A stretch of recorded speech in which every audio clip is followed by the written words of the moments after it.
Good evening. My name is Rabbi Jeffrey Sachs. 30 years ago, next month, I arrived at Yeshivat HaMiftar. Exactly at the moment, as a matter of fact, the day before Yeshivat HaMiftar moved to Efrat.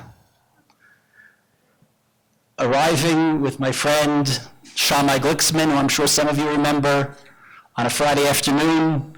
No one knew what we were talking about because Yeshivat HaMiftar had not yet opened. So they said, you better go to Rabbi Riskin. We knock on the door.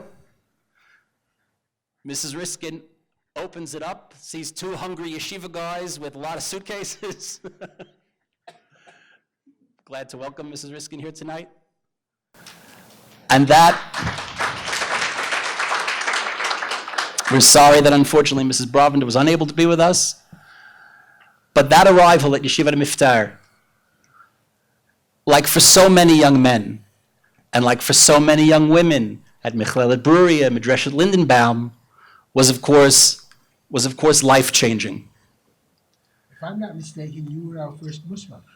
No, I was not. Well, I'm glad to receive smicha here and now. I've always said. But like for so many people, it was a life-changing experience and the opportunity to have been involved with these two great men, our Kohen, our Levi, in different enterprises, in different teaching opportunities, as a student, as, dare I say, something of a junior colleague, has been so meaningful to me. Just by a show of hands, who here is a student of Rabbi Riskin and or Brovender? Who here has been an employee of Rabbi Riskin and or Brovender? When we gathered here 3 years ago to celebrate the 50th anniversary of the Brovender's Aliyah, I joked that I was once, like half of you, I was once the Menahel of Yeshivat HaMiftar. I feel a little bit like that night that Sonny and Cher got together on the Letterman show for their reunion. I was thinking of making that joke, but then I figured Rabbi Brovender would say, am I supposed to be Sonny or am I supposed to be Cher? And Rabbi Riskin would say, who is Sonny and Cher? But before we get into the content of our conversation tonight, I'd like to say a very, very heartfelt word of thanks to my good friend and my partner in crime for this evening, Reb David Katz of Or Torah Stone, who's involved in so many initiatives on behalf of Or Torah, on behalf of things that go on in our community, on behalf of the Jewish world, always behind the scenes. So I thank him very much for his help and his friendship with this. I should mention that I am sitting between the two laureates of the Nefesh B'Nefesh Bonei Tzion Award for Education. Last year, Rabbi Brovender. This coming year, Rabbi Riskin. And to say a word of thanks to our friends at Nefesh B'Nefesh who are sharing the live feed with their many, many tens of thousands of viewers all over the world. And was asked to mention to all of you listening in Chutz La'aretz, join us here in Eretz Yisrael. Nefesh B'Nefesh's flight's leaving on the hour every hour. Again, please do turn off your phones, and when you turn them back on, or when you're next to your computer, of course, make it a point to visit the websites, the Facebook pages of Or Torah Stone, of WebYeshiva and ATID, and generally to please support the work of these great institutions. We had passed out these index cards for people that might want to submit questions. Some people did. I don't know how much time we'll have to get to them towards the end of the evening. If you'd like to still jot them up and pass them up, you're welcome to do so. Rabbi Brovender and Rabbi Riskin, you arrived in 1965. Rabbi Riskin arrived in Eretz Yisrael in 1983.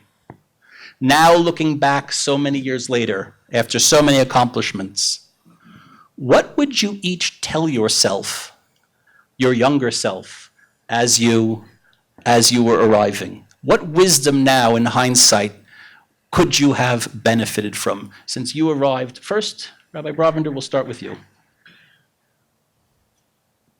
Thank you, Rabbi. Mr. Dusa?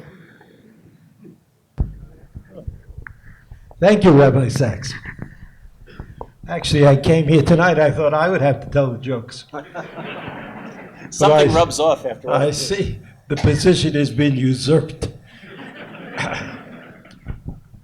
The question is a difficult one to answer. But I would say this. I came to Israel because I was a member, and my wife at the time. We were both members long-standing of Bnei Akiva. And that was really the social context that I grew up in. I went to the Yeshiva Flatbush for 12 years. And the Yeshiva Flatbush offered many social opportunities. I don't think I took any of them, but instead, I went to Bnei Akiva.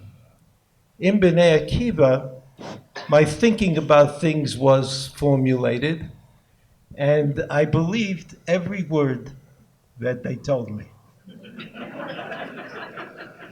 And as a result of this belief, which some of you may think was naive, we came an aliyah, Miriam and I, when I finished the smicha program in YU in 1965. Part of the reason may have been that I was very nervous about somebody giving me a job. So I thought leaving the country would be a terrific option. So Miriam and I went in 1965 and came in Aliyah. And the story which I've told many times is that I thought I was actually going on Aliyah to Kibbutz Levi on the plane. If anybody would have asked me, where are you going? I would have said Kibbutz Levi. In fact, Kibbutz Levi sent a tender. A tender is a machine on 4 wheels which doesn't really exist today, but it was very handy in those days if you were capable of sitting on a hard bench in the back. So they sent a tender to pick Miriam and I up with our luggage and take us to Levi. Miriam, in the way that she has acted subsequently on different occasions, also ordered another vehicle to take us to Yerushalayim, certain that sanity would overcome me on the plane, and that I would go to Yerushalayim because I had never been in Israel. I'd never been to Israel, never visited, never come, never gone, never learned, never done anything. No matter what they tell you, that's the truth. I was never in Israel. So Miriam said on the plane, again, wouldn't it be strange to come to Israel and not go to Yerushalayim? So I said, yeah, I guess. I mean, I didn't think. Been to Israel at that point. I said, I'd never been to Israel. And I said, so I said, okay, but we have this tender from Levi picking us up. She says, no, she took care of that. And there was a car, and the car took us to Yerushalayim, where I stayed with somebody or other. And she had also made arrangements for us to get a room in some kind of Aliyah center, which in those days was not so crowded. We could have gotten 2 rooms, but we took 1 room. And that's how I came to Israel. But that doesn't answer the question. The answer to the question is, to me, the answer that I could give now to the question is that the one thing that they didn't tell me in Bnei Akiva, I mean, they told me things like you could really only do the mitzvot in Eretz Yisrael, and there's only mitzvot learned ba'aretz, even if it's drabanan, it also counts. And they told me all the great people who came in Aliyah to Eretz Yisrael through the ages. They never mentioned the great people who didn't come in Aliyah to Eretz Yisrael. But so I figured that there's something, problem that they had. They got stuck in a doorway or something, but everybody wanted to come to Eretz Yisrael. But one thing they never told me, and they never told me, and they never mentioned, and it never occurred to me that there were non-Jews, Muslims, who lived in Eretz Yisrael.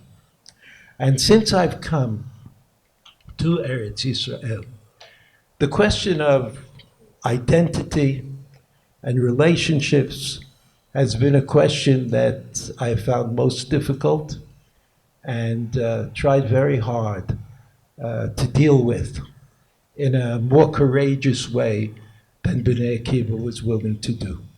So if I have to say, like, what is the thing about living in Israel that is most difficult? It's the tremendous responsibility that we as Jews, carrying the history of the Jewish people with us, have in straightening things out.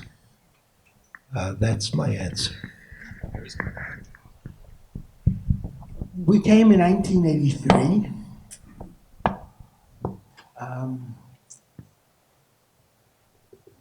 Baruch Hashem, I had a wife and 4 children, and a 1/3 Misra job. I was a Rav Beit Sefer in the first Beit Sefer that there was in Efrat. Asay Chaim. I had tried many summers before to get a job. They didn't even give me a shiur l'dugma to try me out. Now I think, and I know many of you from the classroom, I think you would agree I'm not such a bad teacher. But they didn't give me a chance even to try to be a teacher. And I wanted to come to Israel. I would have been very happy as a Rebbe in high school. I love to teach. I love students. I love Torah. Nobody would hire me. I found out later from one of the individuals who didn't hire me and then wanted a job with me. I asked him, why didn't you hire me? And he said, because you looked like you were 16 and you didn't have a beard. And that doesn't work in Israel. Anyway, we came with a 1/3 Misrad job, with our parents thinking that we were out of our minds. But there was one very fortunate encounter, and that was with Mashko. Mashko is a almost mythical persona, as I will explain. But I was giving shiurim at that time in Kibbutz Ein Tzurim in the summertime. And he came to one of the shiurim. And he said to me, what are you doing in America? We need you in Israel. I said, that makes 3 of us who think so. My wife and I and you. Nobody else seems to think so. So he says, I want to tell you something. I have a lot of experience. And if you want to do something in Israel, there's only one way to do it. You see, he said to me, if you really want a job, at one point, Mayor Dizengoff, the first mayor of Tel Aviv, was meeting with a number of Sachnut people. You know, Sachnut thinks they're really Israel, but they're not. Meeting with a group of Sachnut people. And they asked, how do you become the mayor of a city in Israel? And Mayor Dizengoff said, if you want to become the mayor of a city in Israel, you have to build the city. So Mashko said, I need a partner. Because when Golda Meir first, after the 6-Day War, saw Yehuda v'Shomron, she was very, very excited. She thought it was magnificently beautiful. And especially Efrat, she said, this is the ring around Jerusalem, and this will inspire and attract many high-class Olim, because Israel at that time was looking for high-class Olim.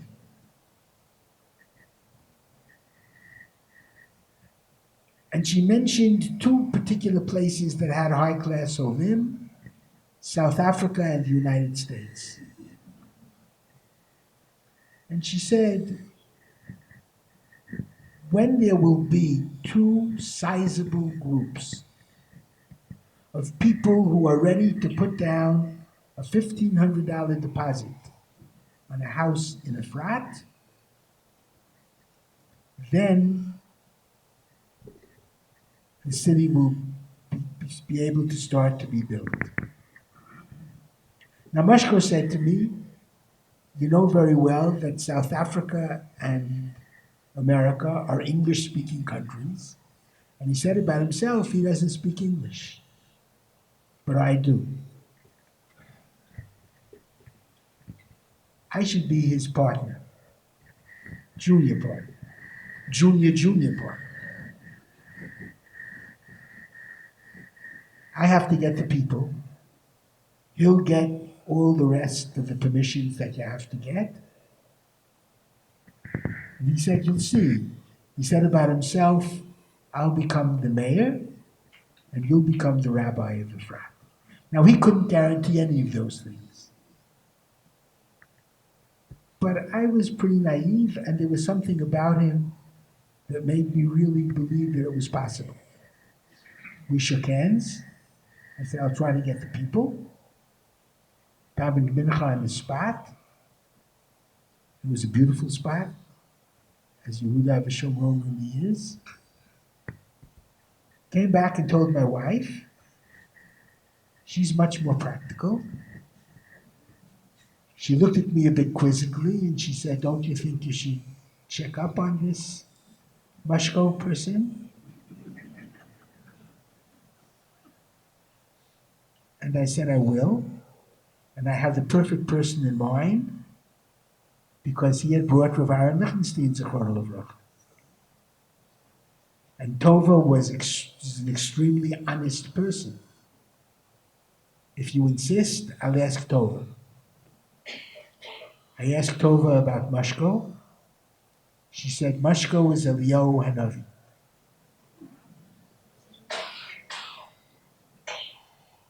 That was enough for me. It was even enough for my wife. Now looking back, what do you tell that young man and young woman that arrived with their small children? I tell them, I'll tell you what I tell them. Another little story. We were in Efrat for a short time. It was very difficult. There were no bakeries, there were no fruit stores, there were no groceries, no telephones. One telephone that never worked. And at one point, my wife said, please, let's just go to Yerushalayim for a few hours. Get somebody to watch the kids.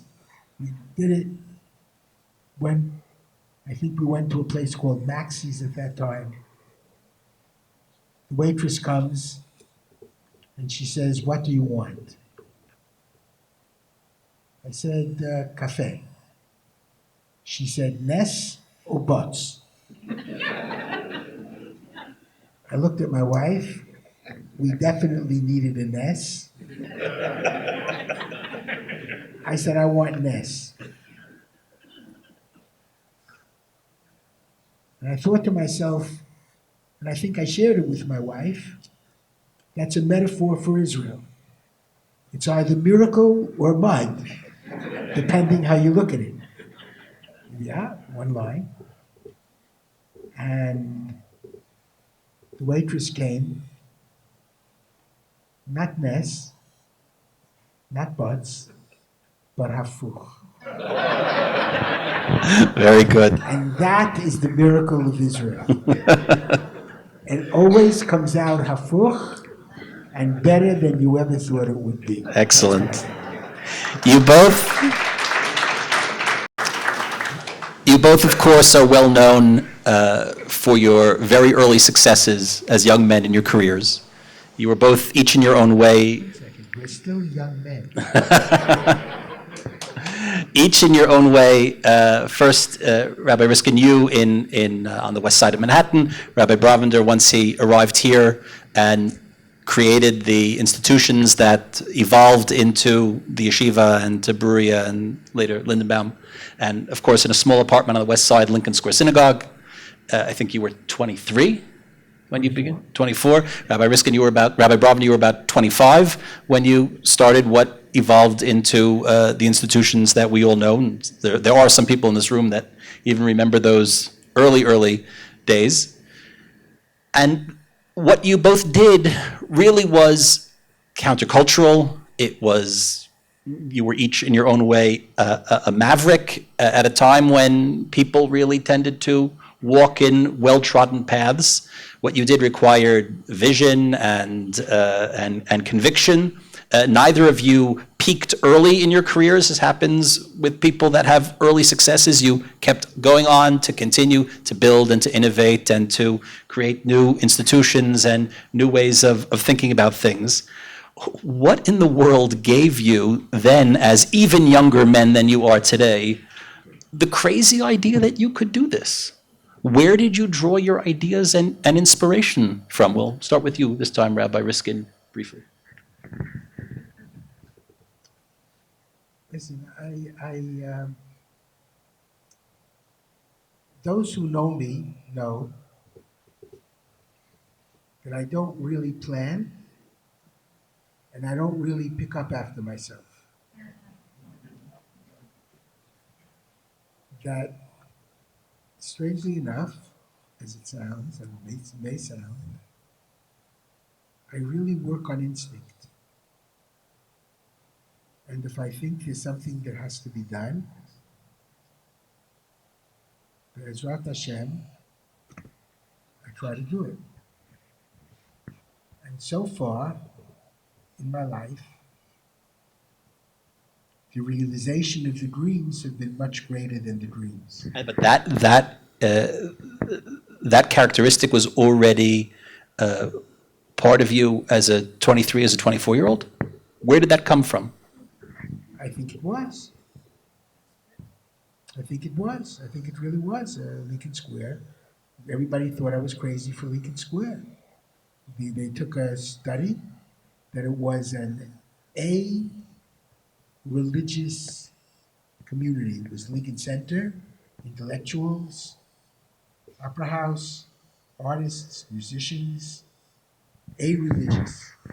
A synagogue could never develop there. I was sure it could develop anywhere where there are Jews. I really believed it. You just had this belief in your bones, in your gut. And Rabbi Brovender, where did you come to these ideas? Which ideas?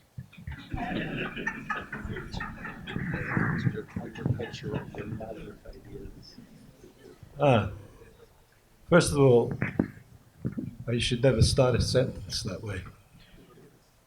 First, I don't consider myself to be a maverick. At best, I'm an annoyance. But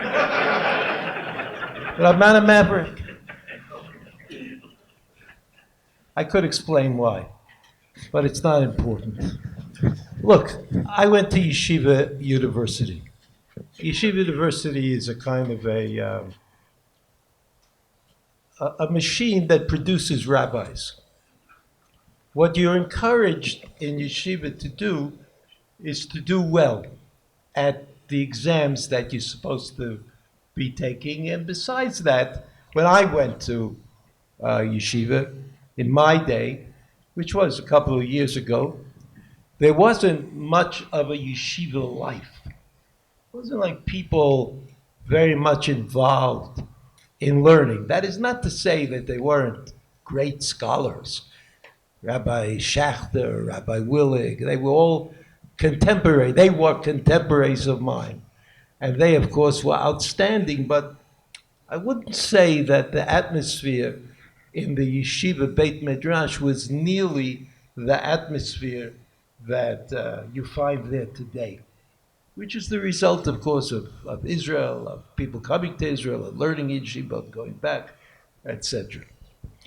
But when I came to Eretz Yisrael, series of good fortune events took place in my life.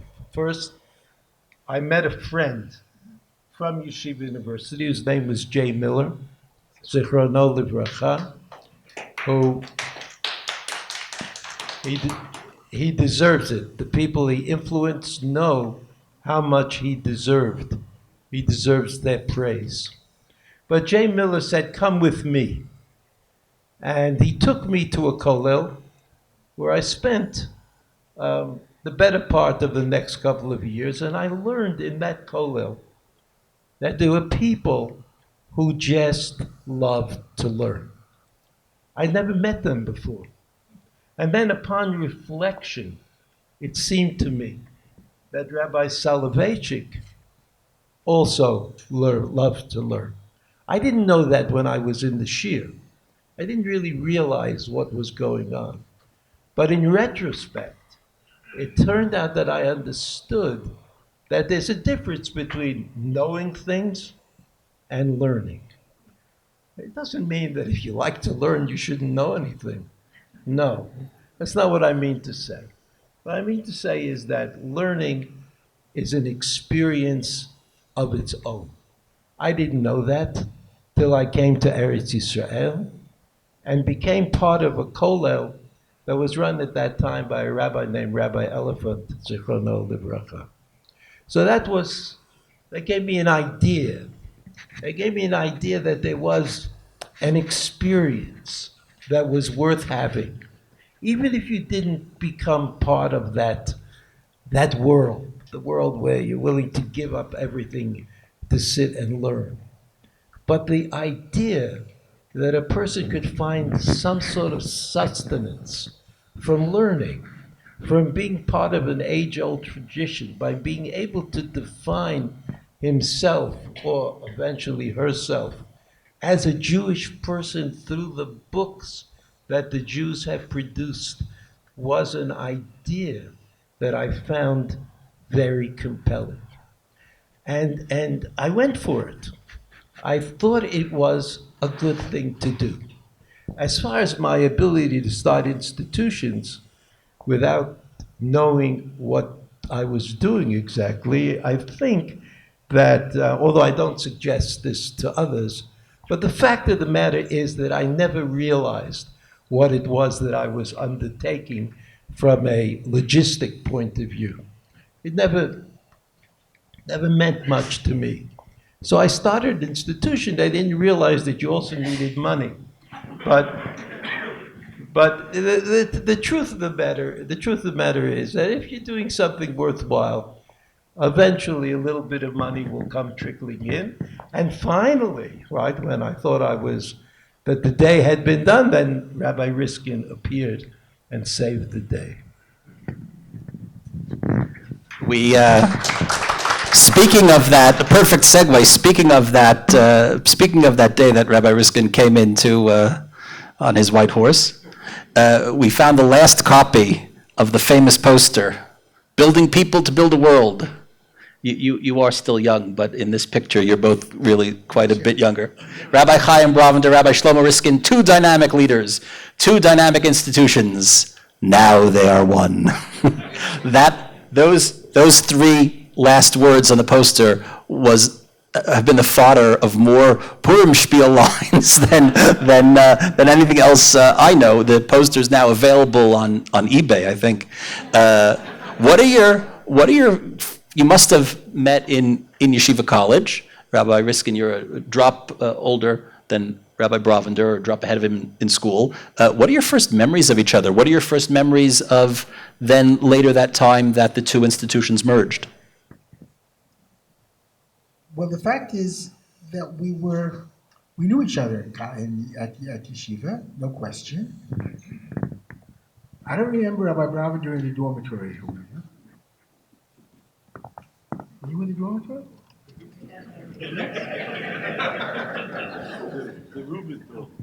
The Reuben dorm. Yeah. You were in the other door. I was in the other dorm.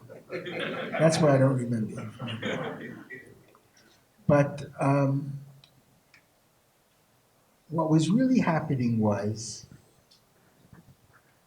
that I believe both of us, in the beginning it was he in Israel and I in America, were doing very much the same thing. We were teaching people who did not come from yeshivot. I think we both understood that they really had a tremendous advantage not having gone to yeshivot. They often learned wrongly in the yeshivot and didn't truly learn how to learn. And I think we both believed very deeply that all you have to do is teach Torah properly and teach Torah. Teach it, not about it, as Rabbi Bezdin used to always tell us. Teach them how to read a text, how to learn a piece of Gemara, how to figure out a Tosfos. That will do its own magic and will teach. And we both, I think, really independently believed very strongly in women's learning and women's learning Torah Shabbat Peh. I started a kolelet in Lincoln Square, a women's kollel. Rabbi Brovender, of course, Bruria. So we certainly knew of each other. We were doing very similar things. And then when I always spent summers in Israel, Rabbi Brovender invited me to teach in Yeshivat Miftar. And very soon after I made Aliyah, my daughter was married, Batya, our daughter, our eldest daughter, and she married Eddie, who studied Yeshivat Miftar. I had actually sent him there to go to study. And at their wedding, I was the Masada Kedushin as the bride's father. Rabbi Brovender read the Ksubah as the groom's Rebbe. I believe it was there, or at least they think it was there, and it sounds logical. We spoke about getting together in Eretz Yisrael with our institutions. How do you remember your first memories of each other in college and later the merger?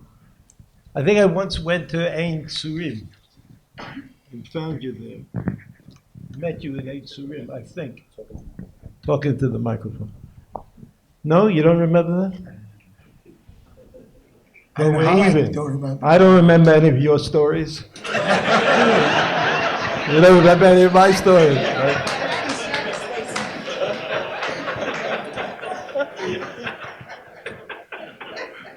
But I remember that.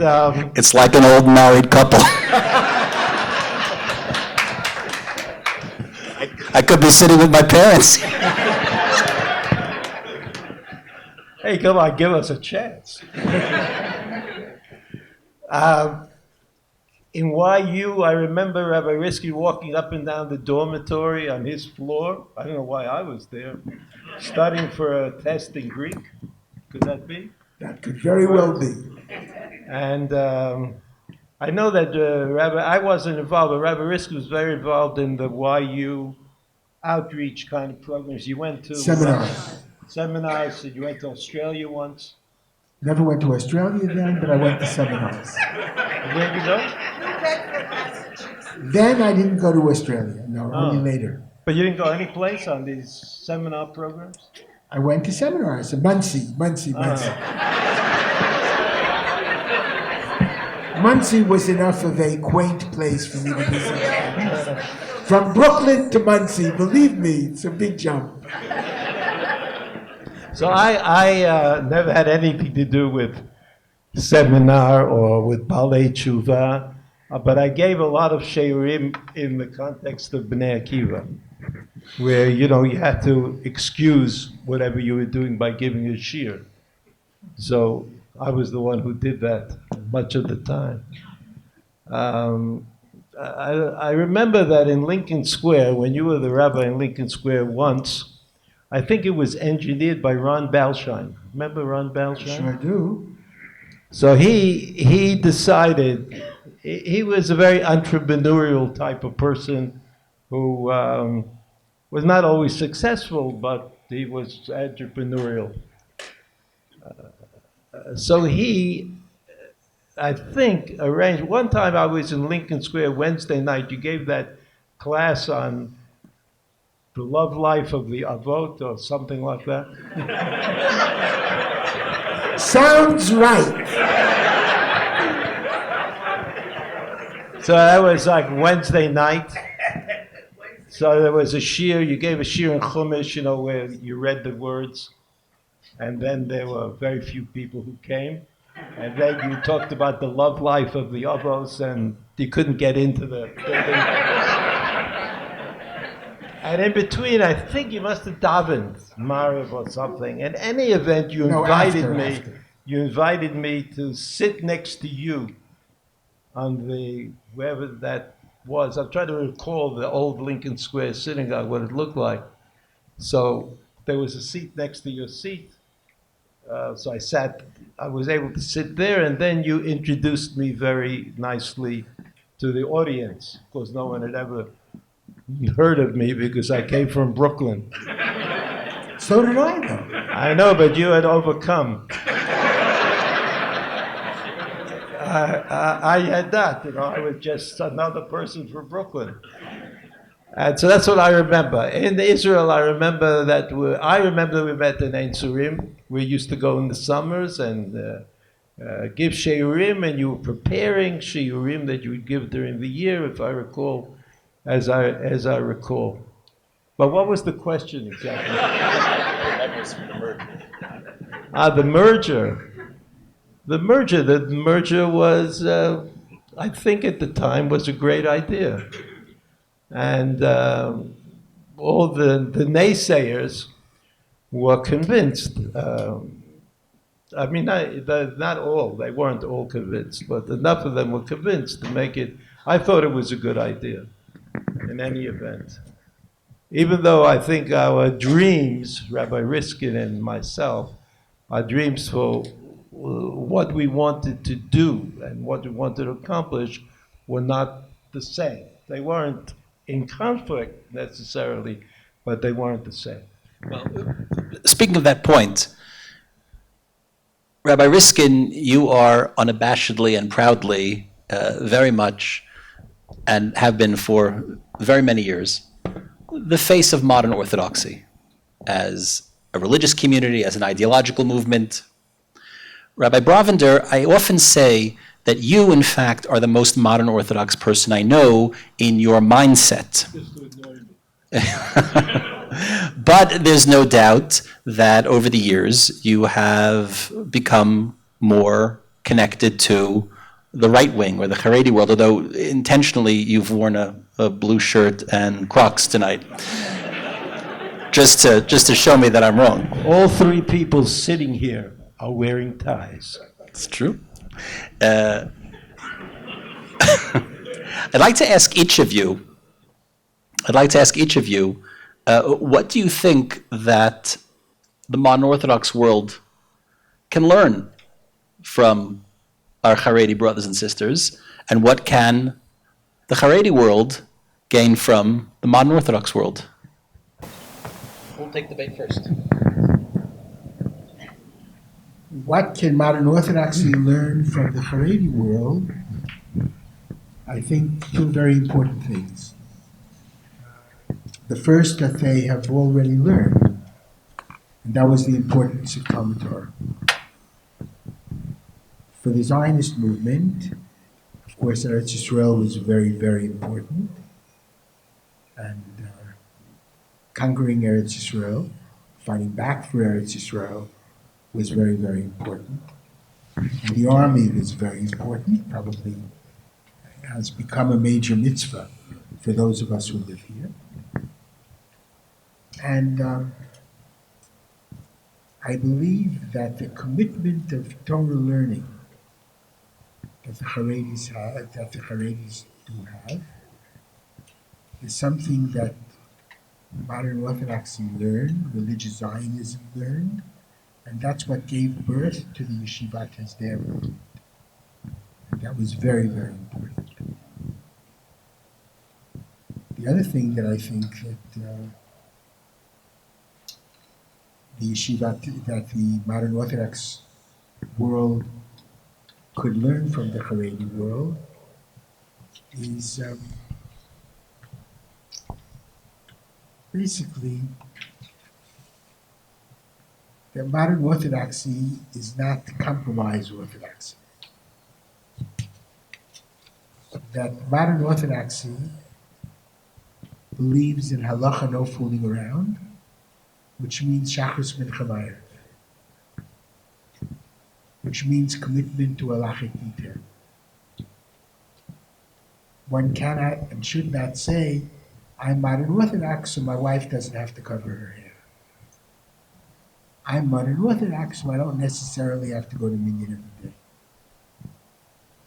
That's something, those are two things that I think that modern Orthodoxy must learn, and to a good extent, I think, are learning from the Haredi world. What does the Haredi world have to learn from modern Orthodoxy? To be religious. And I'm serious about that.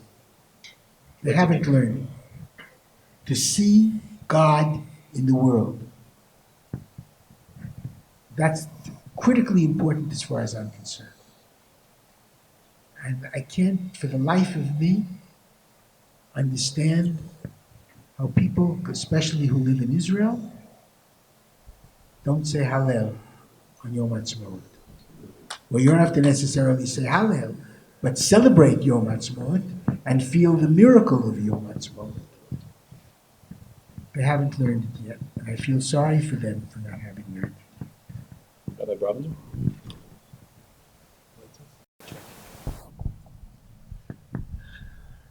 Well, in this regard, I feel that to a certain extent I represent a more Haredi community. Not myself, but my family, all of my children would easily be classified as yeshivish or Haredi. I think that everybody, all the communities, always try to fix themselves if they can. And one of the ways that we can learn about how to fix ourselves is to look at others and see how they try to relate. I think that the word that we have to apply to Torah learning, the kind of Torah learning that kept us going as a nation, I mean, that's really the issue, is passion. Passion is not something that is easily acquired or that you can formulaically generate. But someplace in the world of Am Yisrael, there are people who have a passion for learning Torah, and those people have to become the ones that the rest of us try to emulate, try to connect to, try to join up with, because it's that passion ultimately that defines who we are and what we are and what we're doing and what we're doing. That became for me over the years. Rabbi Yoshe Ber Soloveitchik in Boston, Rav Aaron Lichtenstein, Zichrono Livracha, here in Yerushalayim and in Gush Etzion, Rabbi Yashiv, Rav Oyabach. I mean, these are people that anybody could connect with in a positive way. And that's really the issue. The issue is, if I say that I'm modern Orthodox, does that mean that I can't be inspired by someone who doesn't look like me? That seems to me a dead loss across the board, and the same is true for the opposite. Now, it's not reasonable to say, well, if he won't do it, then I won't do it. I mean, because the issue is too great. We have to be able to find the people in the world who we can emulate, who we can follow, who we can be passionate with about being Jewish, which means learning Torah. Learning Torah. After I came in Aliyah, I think B'nai Akiva in America lost because they didn't emphasize Talmud Torah. At that time, NCSY, which I don't think was so much into the beginning learning Torah, but they emphasized the idea of learning Torah, and they won. They beat back the others because it became the defining note for the Jewish people, whether we know it or not. So again, my point is that the distinctions are important on a certain level, but they become irrelevant on the real level of passion for Talmud Torah. And we can find people to be passionate with if we just look hard and stay around and try to make ourselves into the passionate community that we should be. Speaking of Talmud Torah and functions of speaking of Talmud Torah and the way things have played out over your careers within the modern Orthodox world, of course, there's no doubt that you are both closely associated with the advances, the so-called revolution in women's higher Torah study. When we consider where that movement has come, when we think about the directions that it has taken, how do you assess those achievements at this point? Where do you think it's gone? Where do you think it should have gone? Where do you think it will yet be going in generations after your work will just be things of the history book?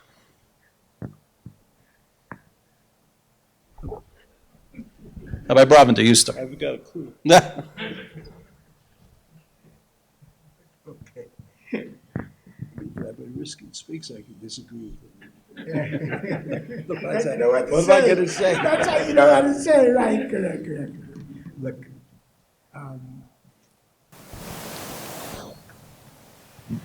obviously, I very much agree with Rabbi Brovender that it's the passion of Talmud critically important. And that too was, I think, the real kiddush of Bruria and Yeshiva.org. That it wasn't necessarily teaching philosophy. It was people will naturally become profoundly religious through Talmud Torah and allow Talmud Torah to do its job. Just teach it very well.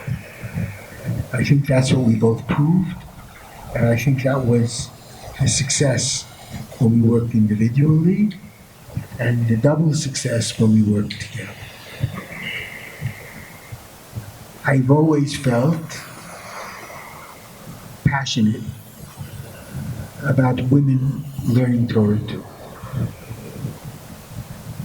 First of all, because my first Gemara Rebbe was my grandmother. And that was critically important to me growing up. Between the ages of 10 and 20, she was really my Rebbe and my Gemara Rebbe. She had learned from her father, who was a Dayan. And I felt always, first of all, I thought at that time that every older woman, Yiddish speaking from Europe, knew Gemara. I didn't realize how unique she really was. But I always had a very real passion for women's learning. And Rabbi Soloveitchik was really the Rosh Yeshiva, the only Rosh Yeshiva when I was growing up, who felt very strongly about women studying Torah Shabbat Peh, and women being able to get expertise in Torah Shabbat Peh. He told me once that in Maimonides it was a co-ed school in effect, and the way he felt it was justified was because he wanted the women to study Gemara just like the men did. And if there were separate Gemara classes, it would never become like that. So this was always very important to me. And I've seen, certainly, with the Kolelet that I had in New York, and then with Bruria that I came to, thanks to Rabbi Brovender, and the development, it was really wonderful. And there are now yeshivot gvohot in Israel teaching Gemara and Torah Shabbat Peh on the highest of levels to women, even until they're receiving heter hora'ah, the ability to give halachic direction. I'm very proud of it. I truly believe in it. And the Lubavitcher Rebbe, when I first asked him the question of women and halachic leadership, I had a yechidut with him for an hour and 45 minutes. My wife was with me. And it was a real tour de force. He went through with me every daf Gemara that talks about baalei, that talks about the zechuyot shel ha'isha, and what applies and what doesn't apply. He said to me two things. He said, we in Chabad do not produce shluchim and their wives, emissaries and their wives. We produce shluchim and shluchot, men emissaries and women emissaries. We don't build shuls, we build Chabad houses. And often the women are the real power in those Chabad houses. And he said something else to me that I think is critically important. Od yishama bi'orei Yehuda v'chutzot Yerushalayim kol sason v'kol simcha kol chatan v'kol kala. Kol kala, he said, kol isha b'talmud Torah. That is Yirmiyahu's view of Yemot HaMashiach. And why will that bring Yemot HaMashiach? Because when women study and teach Torah, their Torah will be a Torah Chesed. Because women naturally, maybe because of carrying the baby and birthing the baby and giving up their lives, putting their lives on line, certainly, for each birth. Maybe that's a very important reason for that. The Rebbe didn't say that. But the Rebbe said, women major in Chesed. And when they become the teachers of Torah, the Torah will once again be the Torah Chesed it's supposed to be, and the Olam Chesed Yibaneh. That will bring the Mashiach.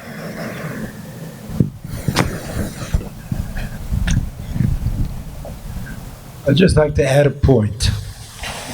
My feeling has always been that you don't really make a revolution. What you do is you just open a door. And I came from a world, it was easy for me.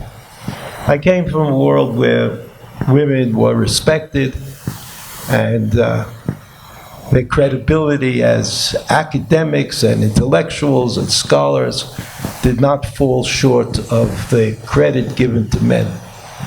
And so for me, to start a school for women and to insist that they learn the same thing that the men learn, it was easy enough. It wasn't, I didn't feel that I was being a revolutionary. But after that, when women came to ask me and they said, Rabbi, what do you think about this or what do you think about that? I usually said, look, it's your affair. The women can take charge. There's no reason that the revolution should depend on me or people who were there at the beginning. All we had to do was open a door. In this case, all we had to do was open the book. And having opened the book, it all will follow. It will all be as it should be. And it will be. It will be. You see it today. You see steps in the direction of more learning for women, some here and there a step back from learning for women, but it's no longer considered a taboo for women to learn Torah. And that's what's important, what they learn and how they learn, and will they concentrate on halakha, or they concentrate on Gemara, that's their issue. And they will make that decision. Part of the tragedy of yeshiva learning for men is that they don't have a voice. The men don't have a voice.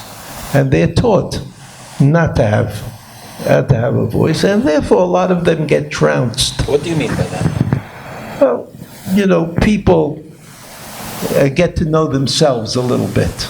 It's very hard for a person to understand why he should forego his natural abilities and talents to do something that he doesn't really want to do. But I think his teachers generally are not willing to deal with that question, and that causes a lot of unhappiness. And unhappiness is not one of the purposes of education. Yes, Torah learning is more important than other things. But if HaKadosh Baruch Hu gave you talent, it's hard to imagine that it's purposeless for you to pursue that talent and ability. It may be that you need a little help and direction, but right now, very few people are willing to provide that kind of help and direction, and that's the advantage that women have in Torah learning, because no one would look askance upon women learning Torah and combining that Torah learning with some other talent, other skill, other ability. Quite the contrary, we see it happening. You say somebody mentioned Matthew Miller before. You could ask Matthew how many women he has who write books of Torah importance. And you'll be amazed to find out what the result of the answer to that question is. So we have to open doors. Those of us who are able to open the doors. That's what we should do. And that's also something I always insisted in the yeshiva, I think, and in Bruria as well. You teach. What do you teach? There's always this question like, what should I teach? What should I teach?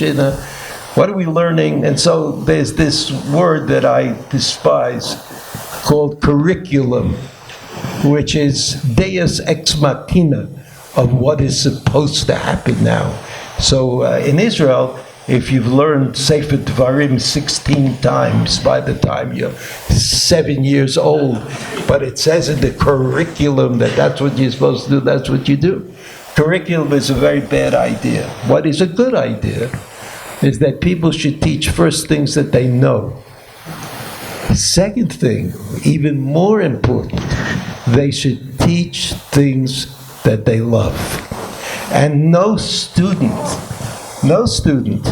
can stand back against a teacher who's teaching what he knows and what he loves. Every student will go for it. Curriculum, on the other hand, is a disaster. And since in Jewish studies, basically, we don't have to have a curriculum. I mean, maybe in math or physics, even then I'm sure that we could find a compromise position.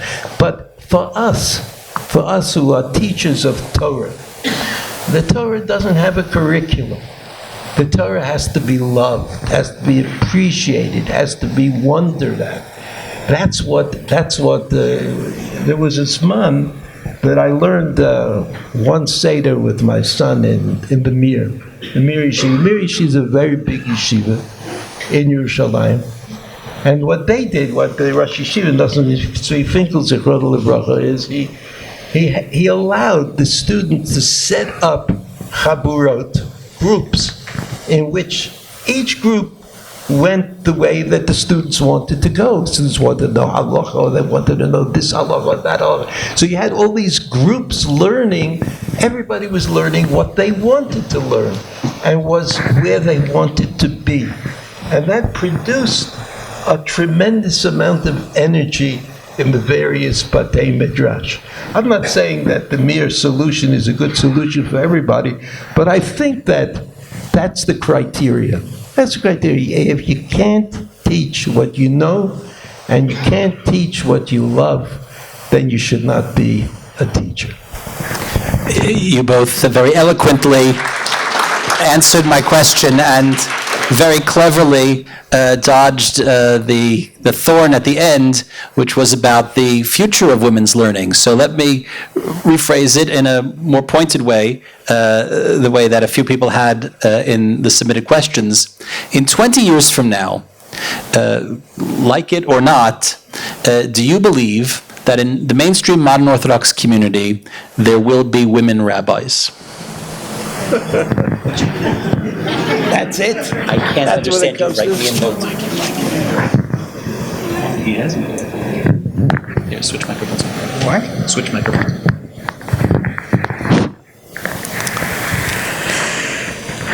I certainly believe that in less than 20 years, there will be women Morot Torah, women who will give halachic direction.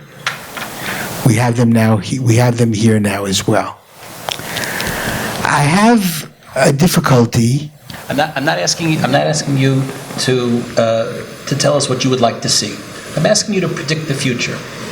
I'm predicting. 20 years from now, there will be women rabbis in the mainstream modern Orthodox. You have to let me explain. Okay. That's not fair. That's not fair. You see, every word is very much charged. If you would ask me, do I think that there will be women who are musmachot in Torah learning and Torah knowledge in Arba Chelkei Shulchan Aruch, and will be able to paskin like most rabbis are supposed to be able to do, then my answer would be absolutely yes. And it's already happening. It's already happening, and it will be happening much more. Absolutely. My difficulty with the term rabbi is that there has been, I think Rabbi Brovender is correct, we opened up a door, but we went beyond the door. And it was much of a revolution.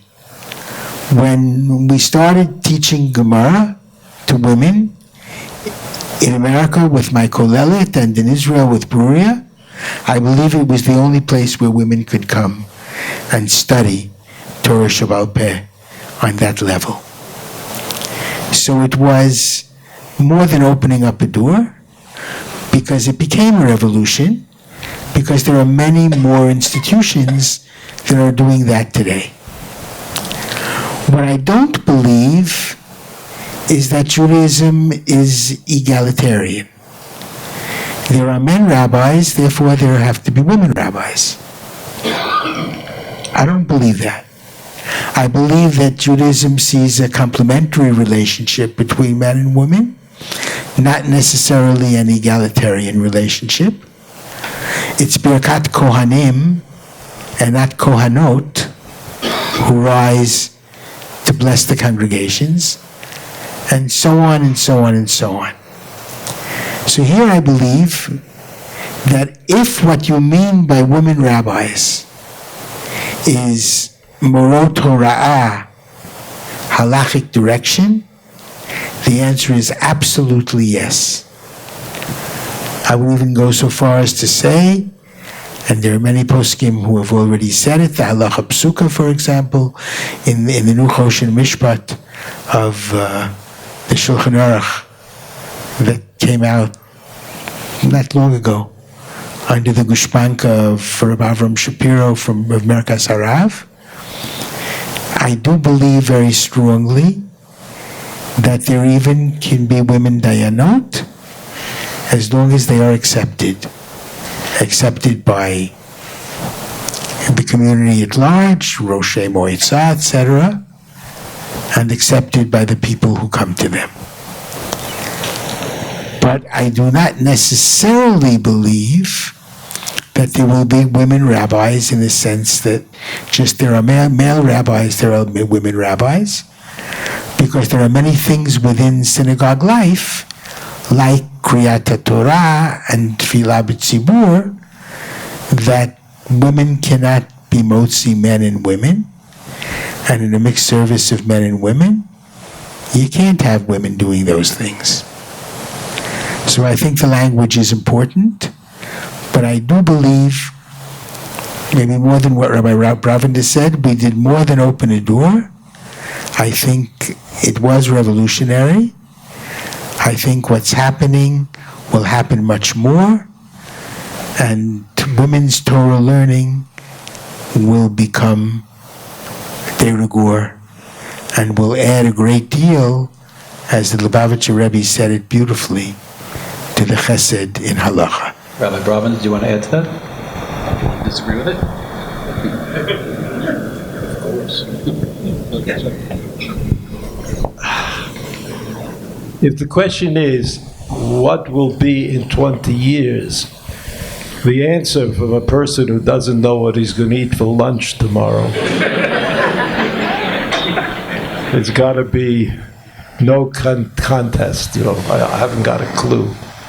But I think the revolution of Torah learning is important for this additional lesson. The fact that women learn Torah and that there are women who are knowledgeable has not caused a further rift in Am Yisrael. It has not created a dissonance that cannot be overcome. In fact, though they are loath to admit it, I think in the more right-wing schools and the more right-wing educational systems, the respect for women as students is going up. I can't prove it, but that's my intuitive feeling. So that any revolution, could also have negative sides to it. It can sometimes split families. It can create problems of a varied kinds. So you have to be careful. You do the revolution, you do what you have to do, you get to where you have to get to, but somehow you have to try to keep things together. keep things together. I'm impressed. When I go to New York, which I don't do that often recently, in New York they have these big buildings, very big. And in those big buildings there are offices. And in the offices there are cubicles. And in the cubicles there are people who sit and do whatever they do. And in a lot of those offices, about 1 o'clock, they daven mincha. I think that's pretty remarkable. Because they do it. They daven mincha. There's a sign in Manhattan on a bus stop that says that the Chabad, what do they call it? Torah tank? Or Torah something like, will be here, parked here at 1 o'clock on Tuesdays for mincha. And you could go in and daven mincha. And I think that there's a revolution there, a sort of a revolution, where we are able to say, we feel that davening mincha, wherever we happen to be, is an important part of life. Now that's a revolution, a quiet revolution perhaps, but a revolution that has to be protected as well. So you have a lot of revolutions going on. Things move very quickly. This is the 21st century, I believe. Right? We all have these phones which do everything for us, by us, and soon they'll be davening. The phone will daven for us. We'll have an app, and the phone will daven mincha, and you'll be doing whatever you do. So in this world, that'd be 20 years. 20 years is more than a lifetime. Who knows what will happen, but there are a lot of what I just meant to say was there's a lot of revolutions going on. And within all those revolutions that are going on, some of us, somewhere, have to protect the stability of the enterprise, which is also important. Like I said, somebody came to me and said, what do you think about davening at the kotel, these kind of women, those kind of women? I said, look, I think everybody should daven at the kotel. I said, what can we do? The women who came to ask me, it's not their fault, it was accidental. So they said, what can we do? I said, well, it's very easy. Just every day, get 1,000 women to go to the kotel and daven. 1,000 every single day. And see me in 20 years. Everything will be just fine. Can you hear me on this microphone?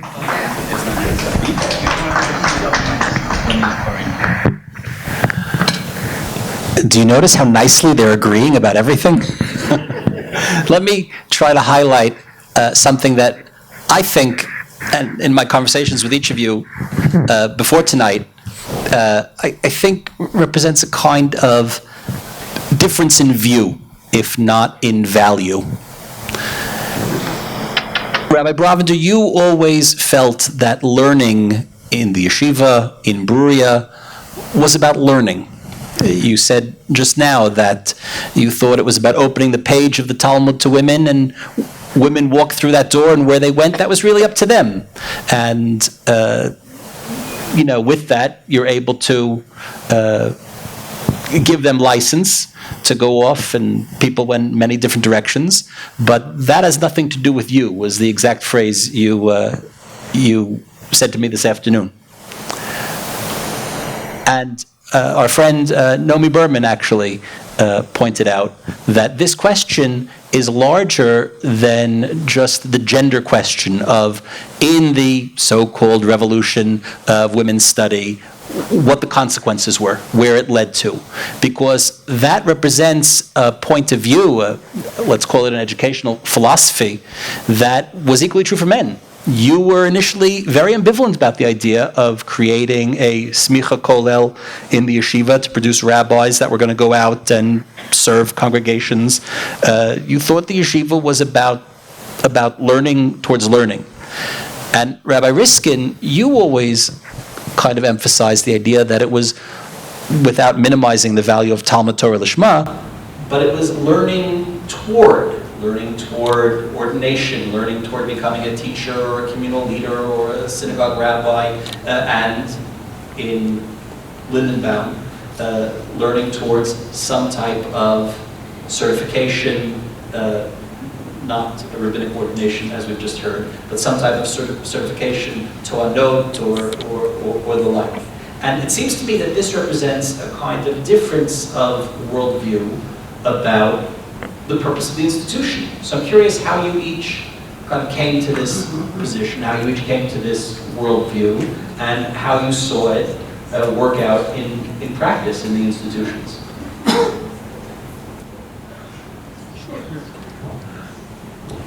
I don't think that presenting this as a difference in worldview is accurate. I think I agree with Rabbi Riskin, if that's his position, that that pragmatic training is very important. It's very important that there should be rabbanim and dayanim and people who can function in Jewish community service as quality professionals. I mean, all of that is obvious. It was just not what I thought I was supposed to be doing.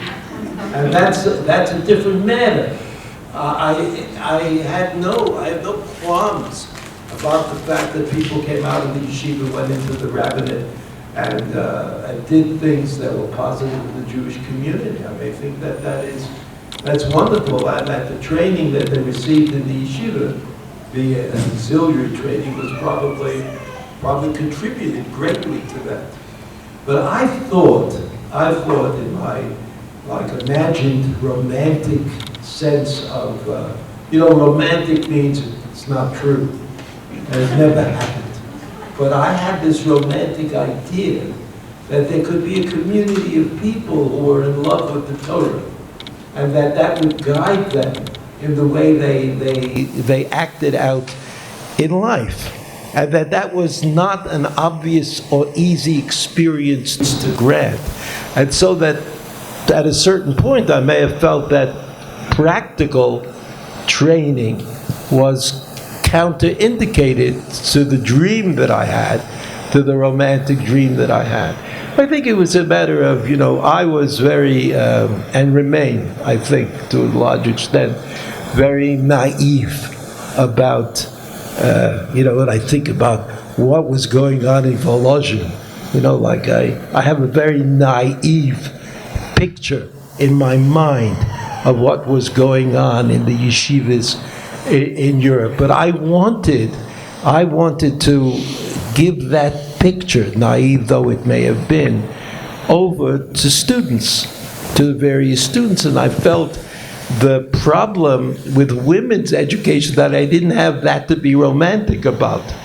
But okay, be that as may, I think the women did understand on their own the importance of Torah learning, but I understood also that for women, the idea of having some kind of practical goal was an important thing.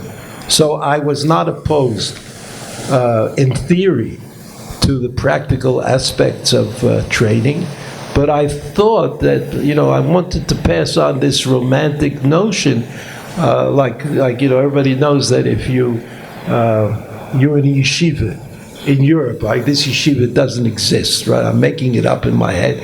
You're in the yeshiva and you spend 10 years learning in yeshiva, and you go to the Rosh Yeshiva, you say, I've got to go, my wife, my children, I've got to get a job. How do I get smicha? So the Rosh Yeshiva says, well, here's the rabbi in the shtad, go over to him. The rabbi says, what are you doing? How have you been learning? Okay, here's smicha. And he would write out smicha for you because you were already a Talmid Chacham committed to Torah study. So this is the imaginary scene that I had in my mind that I wanted to pass on to others. And what's wrong? What's wrong with imagination? I mean, what's wrong with passing on a dream to somebody else? Maybe it wasn't real. Maybe it didn't actually happen. But it might have happened. Could have happened. That's the dream. Rabbi Riskin?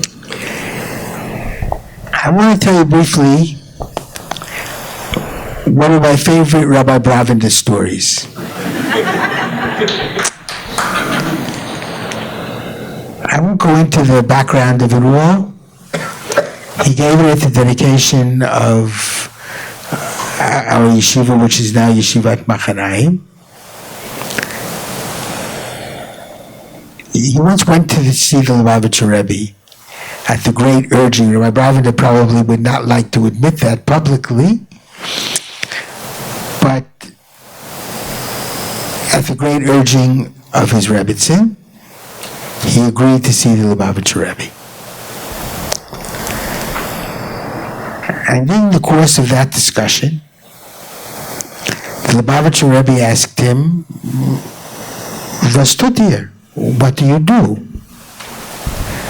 To which Rabbi Brovender responded, "I'm learning." The Rebbe asked again, "Was tut ihr?" Rabbi Brovender thought the Rebbe didn't hear him. "I'm learning." A third time. And even louder, "I'm learning." And all of a sudden, Rabbi Brovender clicked and he said, "Is the Rebbe trying to tell me that if I'm learning, I'm not doing anything?" And the Rebbe said, "That's exactly what the Rebbe is telling you." That's at least how I remember the story. And I believe that stories have It's better and better. I believe that stories have a life of their own. And in one of the books that I've written that is being sold outside, there's an introduction in which I say the same thing. Stories have a life of their own.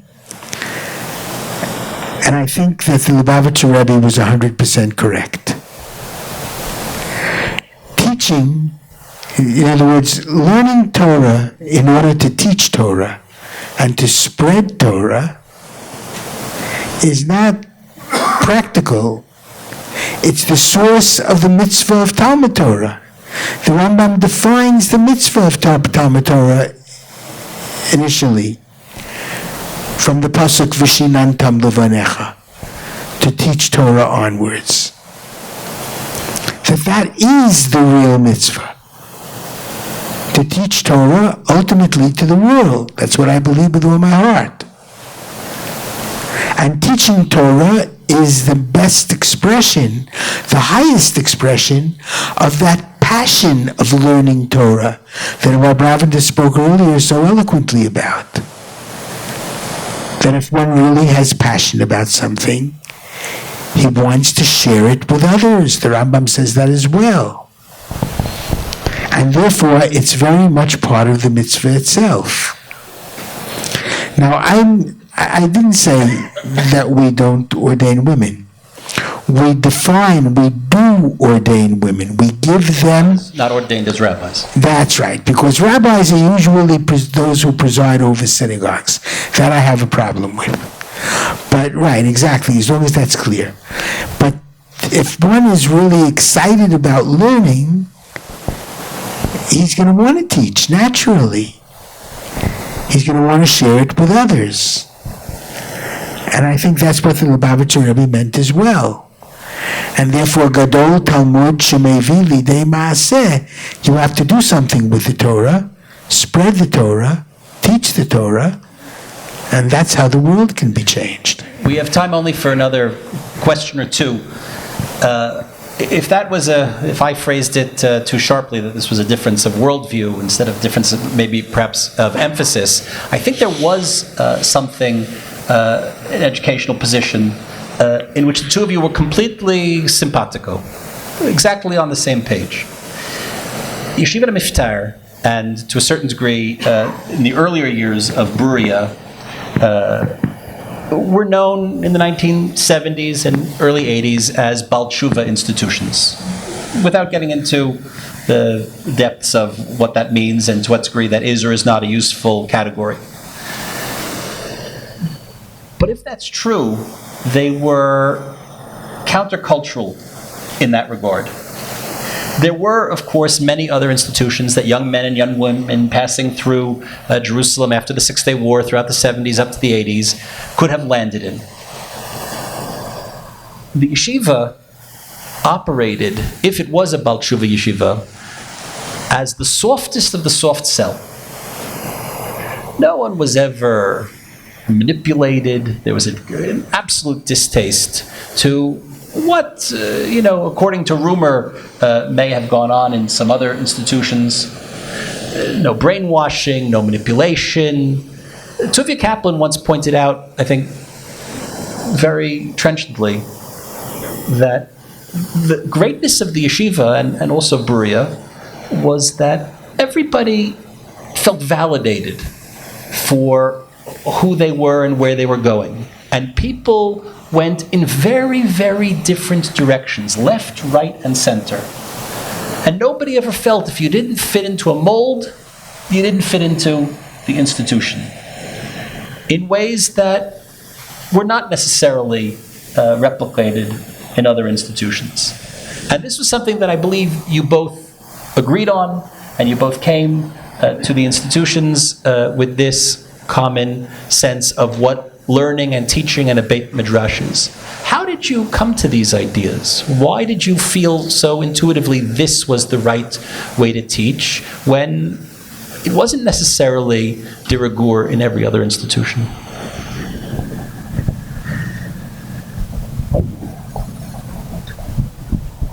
It's hard to begin.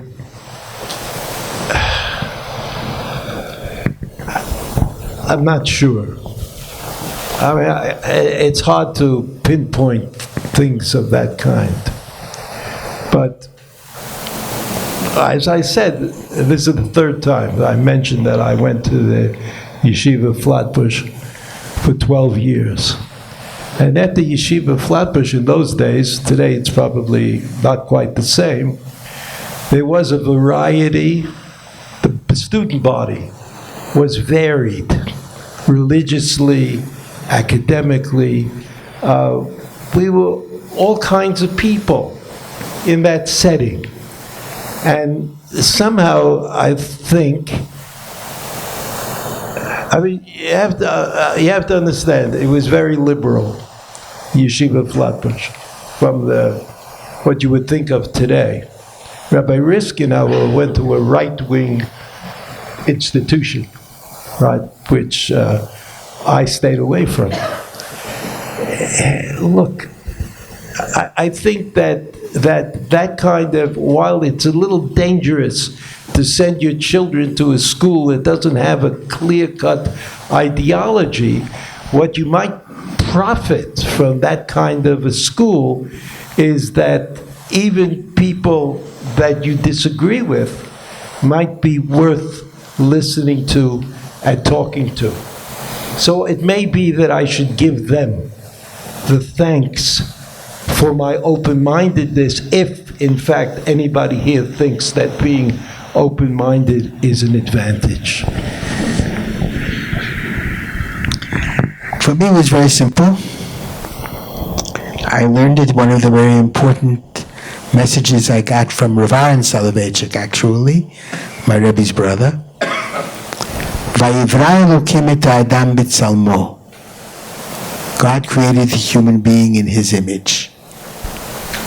How do you write His image? Capital H or small h? How many say capital H? How many say small h?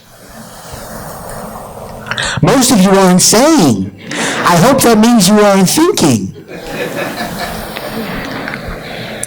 I think it's Vayivra Elokim et ha'adam. That's what Rav Aaron said. Vayivra Elokim et ha'adam b'tzalmo. God created the human being in His image, small h. Because the very next phrase in the pasuk is B'tzelem Elokim bara oto. He created him in the image of God. So there wouldn't be a repetition of the same thing in the same verse. Which means that part of developing one's Tzelem Elokim is developing one's individuality. That every human being is an individual with individual predilections and talents and gifts. We're not, once they took us to the Schlachtois, to the slaughtering house, and we saw how they made frankfurters. and the animal comes out after it's shechted on one end, and everything comes out. The frankfurters are all exactly the same size. People are not frankfurters. Baruch Hashem. People are different. And I think both of us believed we have to expose everyone to Torah. And everyone will find in the Torah their niche and the area of their predilection and the area of their gift to the world, hopefully. And therefore, it was very clear to me that Torah will do the magic, and we should allow the people to develop as they develop, and perhaps help them in their development, but in their development, not our development. We dare not try to make everyone in one mold. You each set out to accomplish and have accomplished so much over long careers. Our tefillah, of course, is that you will continue teaching all of us, accomplishing, building, creating. Whatever the magic of it was, whatever the secret sauce of the Brovender method, and whatever it meant that you understood that the dream always has to exceed, the reality always has to exceed the dream. We and so many others and all of the many people watching online and around the world have all been the beneficiaries of that teaching, of that vision. So before we close, I'd like to ask you both what you tell us, what you tell our teachers, and what word you have for each other. We hope this won't be the last time we're all together, and we hope that we'll have opportunities to get together. Let's say we'll do it every year, David. We'll get together and have a conversation. We'll have an opportunity to learn together and to teach together. So what's your last word for us and for each other tonight? The most important thing I would say in terms of teaching Torah, which we've spoken about at length this evening, clearly it's very important for the teacher to love Torah. What has to be equally emphasized, he has to love the students. You have to love the people you're teaching. Heyu mitalmidav shel Aaron, ohev shalom, rodev shalom, ohev et habriot, love humanity.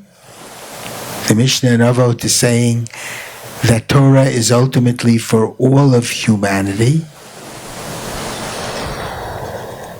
and bring them close to Torah. And you can't do it unless you love your students as well.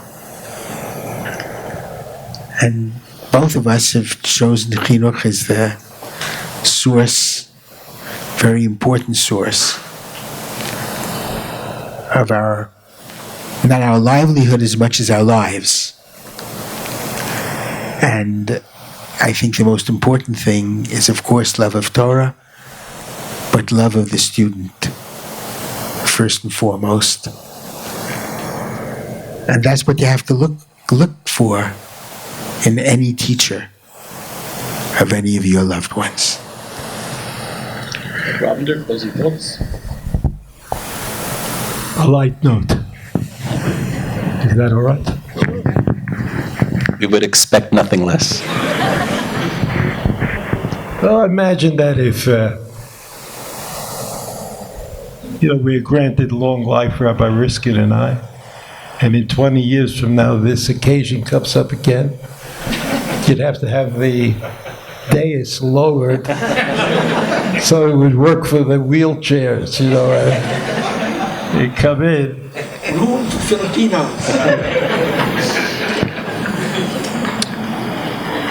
So my wish is that in 20 years, when we try to have this conversation again, people call me up on the phone, they say, Rabbi, we would love to come, but we're too busy learning Torah. Thank you both very much. Thank you to all of you. Again, thank you to Or Torah Stone and David Katz, to our friends from Koren Publishers who are up here with their fine wares. We hope we'll have opportunities to get together and learn again. And thank you both, Rabbi Riskin, Rabbi Brovender, Erev Tov.